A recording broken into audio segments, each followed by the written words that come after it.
2월 17일 금요일 에바덕의 오늘을 여는 말씀 함께 나누겠습니다. 사도신경으로 신앙 고백 드리겠습니다. 나는 전능하신 아버지 하나님 천지의 창조주를 믿습니다. 나는 그의 유일하신 아들 우리 주 예수 그리스도를 믿습니다. 그는 성령으로 잉태되어 동정녀 마리아에게서 나시고 본디오 빌라도에게 고난을 받아 십자가에 못 박혀 죽으시고 장사된 지 사흘 만에 죽은 자 가운데서 다시 살아나셨으며 하늘에 오르시어 전능하신 아버지 하나님 우편에 앉아 계시다가 거기로부터 살아있는 자와 죽은 자를 심판하러 오십니다. 나는 성령을 믿으며 거룩한 공교회와 성도의 교제와 죄를 용서받는 것과 몸의 부활과 영생을 믿습니다. 아멘. 오늘 함께 보실 말씀은 출애굽기 32장 30절부터 35절까지 말씀입니다. 출애굽기 32장 30절부터 35절까지 말씀 함께 읽겠습니다. 이튿날 모세가 백성에게 이르되 너희가 큰 죄를 범하였도다. 내가 이제 여호와께로 올라가노니 혹 너희를 위하여 속죄가 될까 하노라 하고 모세가 여호와께로 다시 나아가 여짜오되 슬프도소이다. 이 백성이 자기들을 위하여 금신을 만들어 싸우니 큰 죄를 범하였나이다. 그러나 이제 그들의 죄를 사하시옵소서. 그렇지 아니하시오면 원하건대 주께서 기록하신 책에서 내 이름을 지워버려 주옵소서. 여호와께서 모세에게 이르시되 누구든지 내게 범죄하면 내가 내 책에서 그를 지워버리리라. 이제 가서 내가 내게 말한 곳으로 백성을 인도하라. 내 사자가 내 앞서 가리라. 그러나 내가 보응할 날에는 그들의 죄를 보응하리라. 여호와께서 백성을 치시니 이는 그들이 아론이 만든 바 그 송아지를 만들었음이더라. 아멘. 출애굽한 이스라엘 백성들이 시내산에서 하나님과 언약을 맺고 그 언약을 맺고 내려오는 모세가 본 광경은 금으로 만든 송아지를 이것이 하나님이다 하면서 섬기고 있는 백성들의 모습을 보게 됐습니다. 이건 상당히 큰 죄였죠. 모든 죄가 다 크지만 특별히 이 죄를 하나님께서 중요하게 또 엄중하게 다루시는 이유가 있는 것 같습니다. 이 시내산에서 하나님과 십계명과 율법을 주고 또 받게 되는 이 과정이 하나님과 약속하는 언약하는 중요한 장면이었는데 그 과정 속에 첫 번째 내려오자마자 첫 번째로 또 십계명에서도 첫 번째로 다루었던 그 계명을 처음 어기고 있는 순간인 거죠.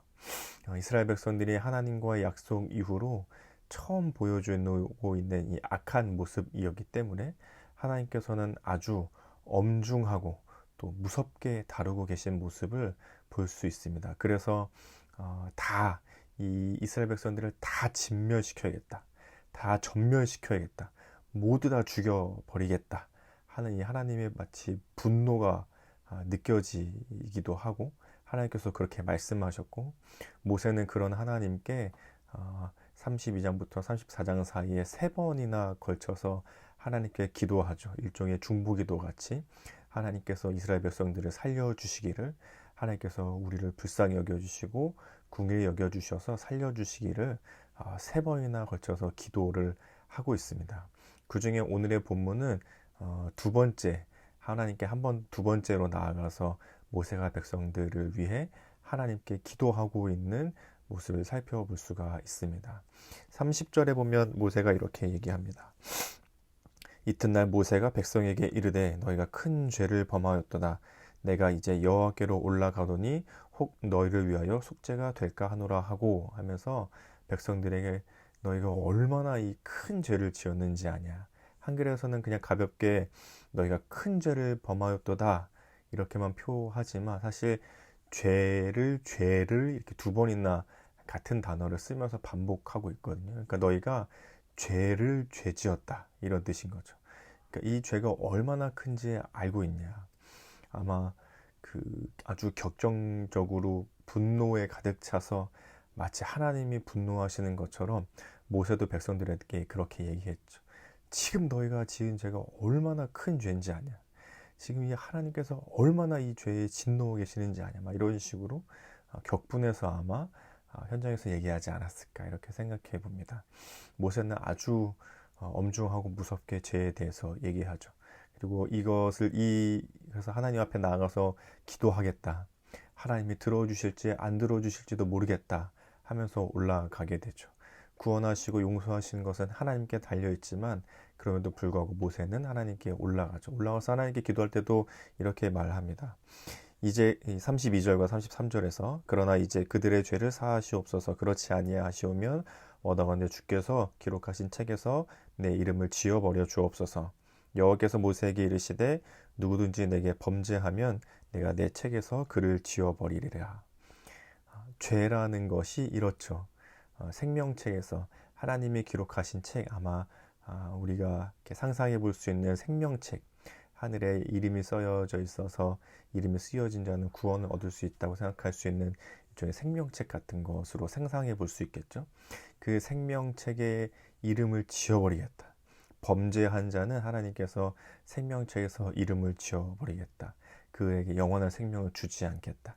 진멸시키겠다. 다 하나님의 그 마음이 아주 무섭고 죄에 대해서 엄중하시고 아주 무겁게 다루고 계시는 것을 볼 수 있습니다. 죄라는 것이 그렇죠. 가벼운 죄는 없습니다. 아주 작은 것이라도 하나님은 그 죄에 대해서 아주 크게 진노하시죠. 생명을 버려야 할 정도로, 생명이 죽어야 할 정도로 무서운 것이 바로 죄였습니다. 아유, 어쩌다 보니까 누구누구를 좀 미워하게 됐네. 누구 때문에 다투게 됐네. 어쩌다 보니까 뭐 나도 그러려고 그런 건 아닌데 뭐 좀 잘못했네. 아주 사소한 잘못, 사소한 죄라도 하나님 앞에서는 모두가 다 똑같은 죄이죠. 다 죽어야 하는, 죽음으로, 생명으로 갚을 수밖에 없는 것이 바로 죄입니다. 죄는 작은 것이 없습니다. 아무리 별것 아닌 것처럼 느껴져도 누구나 다 그럴 수 있지. 네, 인간은 다 누구나 그렇습니다. 죄인이기 때문입니다. 인간은 다 죄인이고 누구나 다 죽어야 하는 죄를 가지고 태어났으며 그 죄를 지으며 살아가고 그 죄 가운데 죽습니다.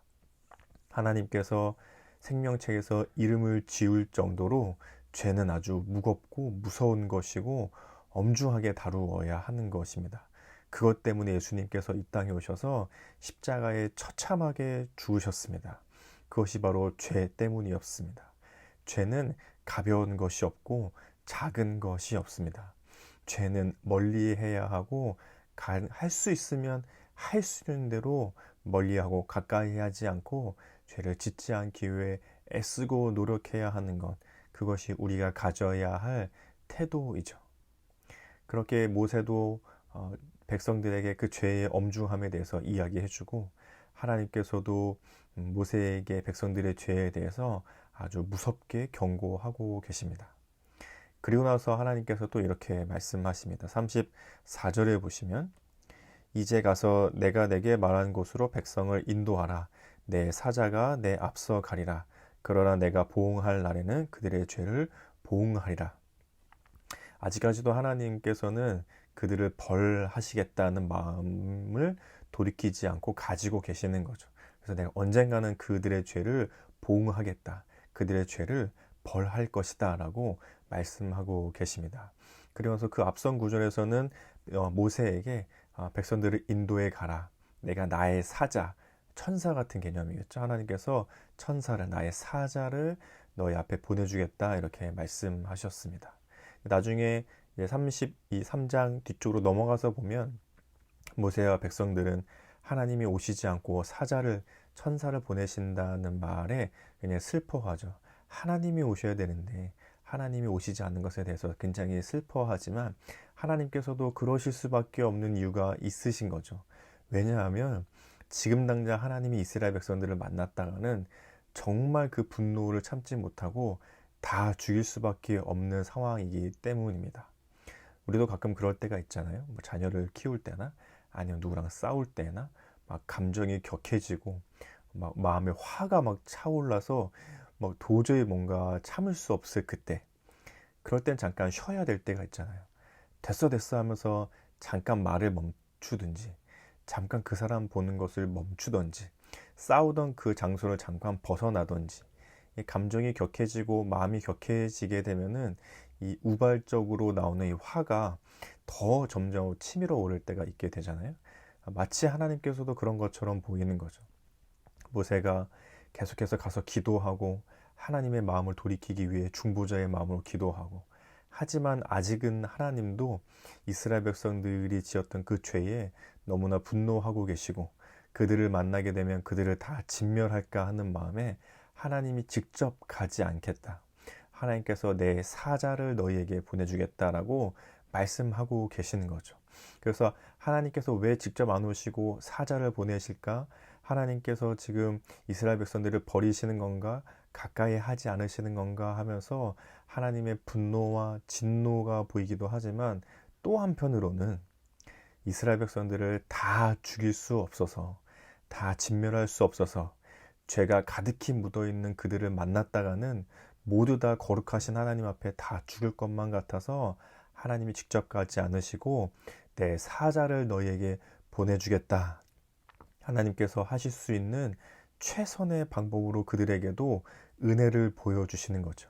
직접 가서 그들을 다 죽이지 않으시고 할 수 있는 대로 그들을 인도하시기 위해 하나님의 사자를 보내주시는 것, 그것이 지금 이스라엘 백성들이 누릴 수 있는 하나님으로부터의 가장 큰 은혜였던 거죠. 하나님 오시면 다 죽으니까, 하나님 직접 오시면 다 죽으니까 하나님의 사자를 보내주신다는 사실이 지금 이스라엘 백성들에게는 최선의, 최고의 은혜였던 거죠. 하나님은 진노하시는 중에도 그 백성들을 다 내치지 않으시고 하실 수 있는 최선의 방법으로 은혜를 주십니다. 이것이 하나님의 사랑이죠. 그래서 오늘 본문 안에서는 죄에 대해 엄중히 다루시는 하나님의 공의와, 또 그럼에도 불구하고 그런 상황 중에서도 하나님의 백성들을 최선을 다해 할 수 있는 최고의 방법으로 은혜를 베풀어 주시는 하나님의 사랑을 볼 수 있는 것이 오늘 본문 안에서 우리가 함께 살펴볼 수 있는 내용이죠. 그리고 그 하나님의 공의와 사랑은 오늘날 우리에게도 똑같이 적용됩니다. 하나님은 오늘 우리에게도 죄에 대해서 아주 엄중하실 것입니다. 그리고 무섭게 경고하실 테고 우리의 죄를 심각하게 생각하실 것입니다. 그것 때문에 예수 그리스도께서 십자가에 죽으셨고 우리의 모든 죄가 사하여졌고 용서받았지만, 그러함에도 불구하고 방탕하게 우리의 삶을 계속해서 살아가도 된다는 것이 아니라, 십자가를 생각하고 예수님을 생각할 때마다 내가 지은 죄가 얼마나 무서운 것인지, 얼마나 큰 것인지, 그리고 그 죄를 짓지 않기 위해 내가 할 수 있는 모든 방법을 다해 노력해야 된다는 사실을 우리는 깨달아야 하죠. 작은 죄는 없습니다. 허투루 쉽게 넘어갈 수 있는 죄와 악은 없습니다.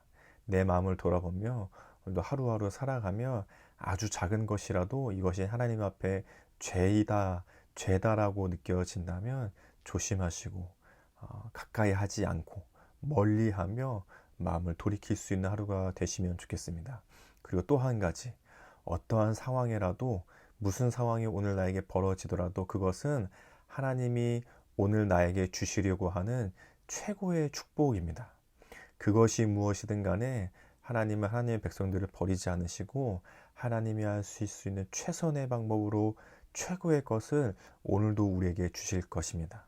불평과 불만이 아니라 왜 이거밖에 안 되고 고단하고 슬프고 어려운 하루를 보내야 됐냐는 불평과 힘듦의 고백이 아니라, 그러함에도 불구하고 오늘도 하나님이 주신 최선의 하루이지, 나에게 주실 수 있는 최고의 은혜이지, 로또 1등만이 은혜와 감사가 아니고 큰 집을 얻거나 좋은 물건을 사거나 생각지 못했던 뜻밖의 행운이 주어지는 것이 하나님의 은혜가 아니라, 하나님이 직접 오시지 않더라도 사자를 보내주는 것이 이스라엘 백성들에게 최선의 은혜였던 것처럼, 오늘도 나에게 주어지는 하나님의 손길 하나하나가 나의 삶의 최선의 것을 지금 베풀어 주고 계시는 하나님의 은혜와 사랑임을 기억하시면 좋겠습니다.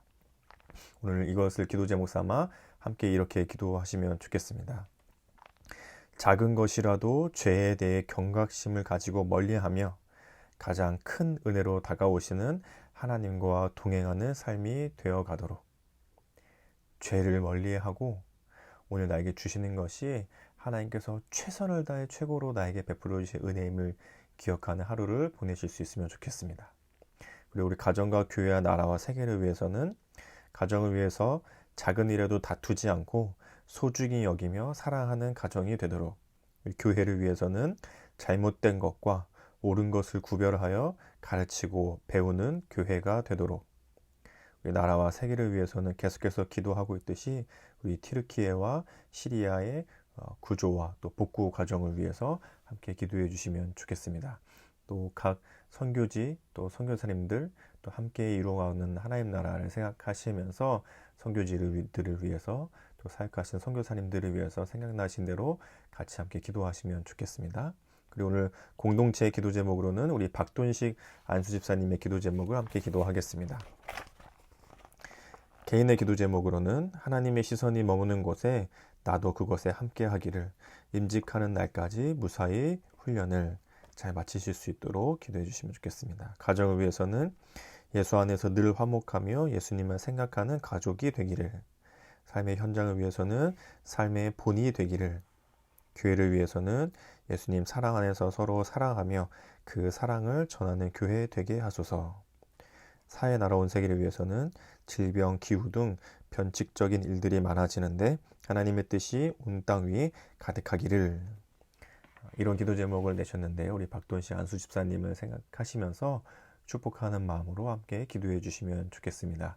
그리고 이제 내일이면 우리 결혼식을 앞두고 있는 우리 오기택 또 손정임 우리 청년, 이제 하루만 지나면 새로운 가정을 이루게 될 텐데 함께 축복하며 기도해 주시고 준비하는 과정, 결혼식이 끝이 아니라 또 하나님 축복의 가정을 이루어가는 또 새로운 발걸음이 되는데 앞으로의 삶을 위해서도 가정을 위해서도 함께 기도해 주시면 좋겠습니다. 또 우리 생일을 맞은, 오늘 말고 이제 내일 생일을 맞은 우리 최푸른 어린이를 위해서도 같이 기도해 주시면 좋겠습니다. 우리 교회의 막내였는데 막내들이 또 많이 이제 태어나가지고 또 지난주에 그 유진자매 가정에서 아이가 한이가 와가지고 푸르미가 보니까 푸르미가 커 보이더라고요. 푸르미도 어느덧 많이 컸는데 하나님께서 푸르미를 사랑해 주시고 축복 가운데 잘 자라갈 수 있기를, 건강할 수 있게 하나님께 돌보아 주시는 삶이 될 수 있도록 생일을 맞은 최푸름 어린이를 위해서도 같이 기도해 주시면 좋겠습니다. 또 성도님들의 기도 제목 있으시면, 알고 계시는 거 있으시면 같이 함께 기도해 주시고 개인의 기도 제목으로 기도하신 후에 주기도문으로 시간을 마치도록 하겠습니다. 함께 기도하겠습니다.